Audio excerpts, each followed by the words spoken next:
আল্লাহ রাব্বুল আলামিন সত্তাগতভাবে সুনির্দিষ্ট স্থানে কোথায় রেখেছিলেন এটা আল্লাহ তাআলা ভালো জানেন। প্রিয় নবী সাল্লাল্লাহু আলাইহি ওয়াসাল্লামের উপরে কোরআনুল কারীমকে আল্লাহ সুবহানাহু ওয়া তাআলা নাজিল করেছেন। এই কোরআনুল কারীমকে আল্লাহ সুবহানাহু ওয়া তাআলা পাহাড়ের উপরে নাজিল করলে পাহাড় চূর্ণ বিচূর্ণ হয়ে যেত।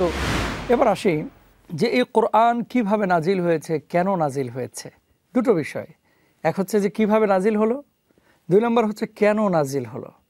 কিভাবে নাজিল হয়েছে, প্রথমত দুইভাবে কোরআনুল কারীমকে আমরা মৌলিক নাজিলের প্রেক্ষাপট বলতে পারি। আপনি দেখবেন সূরা দুখানের মধ্যে আল্লাহ সুবহানাহু ওয়া তাআলা বলেছেন ইন্না আনজালনাহু ফি লাইলাতিন মুবারাকা, যে আমি বরকতময় রাত্রে এই কোরআনুল কারীমকে নাজিল করেছি। আবার সূরা কদরের মধ্যে আল্লাহ তাআলা বলছেন ইন্না আনজালনাহু ফি লাইলাতিল কদর, আমি এই কোরআনকে কদর রাত্রে নাজিল করেছি। আবার সূরা বাকারা 2 নম্বর পারার 7 নম্বর পৃষ্ঠা শুরুতে আল্লাহ তাআলা বলছেন শাহরু রমাদান আল্লাযী উনজিলা ফীহিল কোরআন, আমি এই কোরআনুল কারীমকে রমজান মাসে নাজিল করেছি। তাহলে দেখেন আয়াত 3টা, কিন্তু 3টি আয়াতে 2টা আয়াতে বোঝা যাচ্ছে যে কোরআন নাজিল হয়েছে রমজান মাসে, আর আরেকটি আয়াতে আল্লাহ তাআলা বলছেন যে লাইলাতুম মুবারাকা, এই মুবারাকা আমি কোরআন নাজিল করেছি। এই রাতটা কোন রাত? প্রশ্ন জাগে না যে একই কোরআনে 3টা আয়াতে দুইভাবে কথাটা আসলো। লাইলাতুম মুবারাকা দ্বারা মধ্য শাবান নিসফে শাবানকে আসলে বোঝানো হয়েছে। তাহলে একই কোরআন দুইভাবে কিভাবে নাজিল হয়? 23 বছরে নাজিল হয়েছে আমরা জানি, আমি একটু আগে নিজেও বলেছি, একটু যদি ব্যাখ্যা করতেন ভালো হতো, এটা আমাদের জানা দরকার। প্রথমত আল্লাহ সুবহানাহু ওয়া তাআলা লাওহে মাহফুজের পূর্বে কোরআনকে আল্লাহ রাব্বুল আলামিন সত্তাগতভাবে সুনির্দিষ্ট স্থানে কোথায় রেখেছিলেন এটা আল্লাহ তাআলা ভালো জানেন। সেখান থেকে আল্লাহ রাব্বুল আলামিন পূর্ণাঙ্গ কোরআনকে লাওহে মাহফুজে নাজিল করেছেন, সংরক্ষণ করেছেন। লাওহে মাহফুজ থেকে আল্লাহ সুবহানাহু ওয়া তাআলা প্রথম আসমানের বাইতুল ইজ্জাতে এই যে লাওহে মাহফুজে নাজিল করেছেন কখন? লাইলাতুম মুবারাকা। মুফাসসিরিনরা বলছেন সেটা হচ্ছে মধ্য শাবানের রজনীতে। আর ওই লাওহে মাহফুজ থেকে প্রথম আসমানের বাইতুল ইজ্জাতে আল্লাহ সুবহানাহু ওয়া তাআলা কোরআনুল কারীমকে নাজিল করেছেন মূলত ওই যে ফি লাইলাতিল কদর, কদরের রাত্রে, শবে কদরের রাত্রে। সেখান থেকে প্রিয়ারা নবী সাল্লাল্লাহু আলাইহি ওয়াসাল্লামের উপরে কোরআনুল কারীমকে আল্লাহ সুবহানাহু ওয়া তাআলা নাজিল করেছেন 23টি বছরে। কিভাবে নাজিল করেছেন? মাক্কি জিন্দেগি এবং মাদানী জিন্দেগিতে কখনো একটা আয়াত নাজিল হয়েছে, কখনো একটা সূরা নাজিল হয়েছে, কখনো একাধিক আয়াত নাজিল হয়েছে। কিভাবে নাজিল হয়েছে? 23টি বছরে নবীজি সাল্লাল্লাহু আলাইহি ওয়াসাল্লাম ঘুমের মধ্যে স্বপ্ন দেখতেন।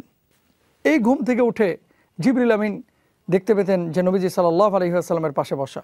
নবীজি দেখেছেন, দেখার পরে কখনো কখনো ঘন্টা বাজালে যেমন টুংটাং আওয়াজ হয় এরকম আওয়াজ প্রতিধ্বনিত হতো নবীজি সাল্লাল্লাহু আলাইহি ওয়াসাল্লামের উপরে যখন আয়াত নাজিল হতো। 2 নম্বর হচ্ছে কখনো কখনো মৌমাছির মতো গুনগুন আওয়াজ হতো। 3 নম্বর কখনো কখনো আল্লাহ সুবহানাহু ওয়া তাআলা প্রিয় নবী সাল্লাল্লাহু আলাইহি ওয়াসাল্লামের অন্তরের মধ্যে ইলহাম করে দিতেন।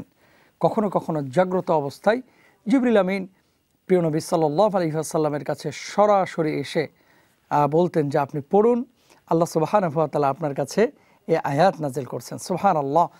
রাসূল আকরাম সাল্লাল্লাহু আলাইহি ওয়াসাল্লাম যখন ঘুমোতেন একসময় নির্জনতা পছন্দ করা শুরু করলেন।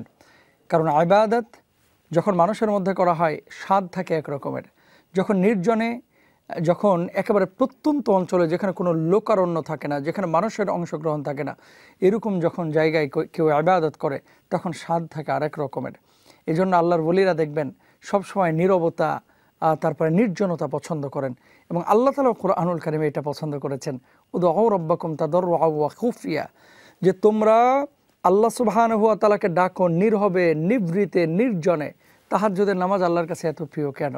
এই যে গভীর রজনীতে যখন সারা পৃথিবী চারিদিকে নিস্তব্ধ, পিনপত নীরব, সমস্ত মানুষগুলো যখন ঘুমে আচ্ছন্ন, প্রত্যেকটি মানুষ আন্নাউমু কাল মাউত, যেন মৃত্যুর মতো পড়ে রয়েছে নিজ নিজ বিছানায়, সবাই বিশ্রামে গভীর ঘুমে মগ্ন, ঠিক ওই মুহূর্তে যে মানুষটি আরামের ঘুমকে হারাম করে, ল্যাব কাঁথা কম্বলকে বর্জন করে আল্লাহর জন্য যখন নিজের এই কপালটাকে, নিজের এই অঙ্গ প্রত্যঙ্গগুলোকে সঁপে দেয়, জায়নামাজে মুসল্লায় যখন দাঁড়িয়ে যায়, আল্লাহ সুবহানাহু ওয়া তাআলা তার উপরে খুশি হয়ে যান। তো নবীজি সাল্লাল্লাহু আলাইহি ওয়াসাল্লাম একসময় নির্জনতা পছন্দ করা শুরু করলেন। তিনি চলে গেলেন গাড়ে হেরায়। যাওয়ার পরে আল্লাহ সুবহানাহু ওয়া তাআলা জিবরিল আমিনকে পাঠালেন, আল্লাহ নবীর কাছে আসলেন। আসার পরে নবীজির শরীর স্পর্শ করলেন। কোনো কোনো বর্ণনা পাওয়া যায় নবীজির বুকের সাথে জিবরিল আমিনের বুকটাকে মিলিয়ে দিলেন। কোনো কোনো বর্ণনায় পাওয়া যায় যে নবীজি সাল্লাল্লাহু আলাইহি ওয়াসাল্লামের এই বাহুর নিচে জিবরিল আমিন স্পর্শ করলেন। বারবার তিনি বললেন যে ইকরা, তুমি পড়ো। নবীজি বললেন যে আমি পড়তে পারি না। আবার বলা হলো যে পড়ো। নবীজি বললেন আমি পড়তে পারি না। তৃতীয়বার আবার বললেন তুমি পড়ো। তারপরে জিবরিল আমিন নিজেই পড়া শুরু করলেন সেই আয়াত, ইকরা বিসমি রাব্বিকাল্লাযী খলাক, খলাকাল ইনসানা মিন আলাক, ইকরা রাব্বুকাল আকরাম। এই যে কোরআনুল কারীমের আপনার নাজিল শুরু হয়ে গেল। নবীজি সাল্লাল্লাহু আলাইহি ওয়াসাল্লাম ভীত সন্ত্রস্ত হয়ে সেই গারে হেরা থেকে খাদিজাতুল কুবরা রাদিয়াল্লাহু তাআলা আনহার কাছে চলে আসলেন। প্রচণ্ড জ্বরে আক্রান্ত হলেন, তিনি থরথর করে কাঁপছিলেন।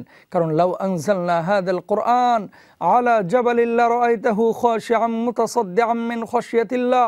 এই কোরআনুল কারীমকে আল্লাহ সুবহানাহু ওয়া তাআলা পাহাড়ের ওপরে নাজিল করলে পাহাড় চূর্ণ বিচূর্ণ হয়ে যেত, চৌচির হয়ে যেত, বিদীর্ণ হয়ে যেত। সেখানে আল্লাহ সুবহানাহু ওয়া তাআলা প্রিয় নবী সাল্লাল্লাহু আলাইহি ওয়াসাল্লামের উপরে কোরআনুল কারীম নাজিল শুরু করলেন। তাহলে আমরা মোটামুটি বুঝতে পারলাম অল্প সময়ের মধ্যে যে কোরআনের নাজিলের কাইফিয়ত বা কিভাবে নাজিল শুরু হয়েছিল।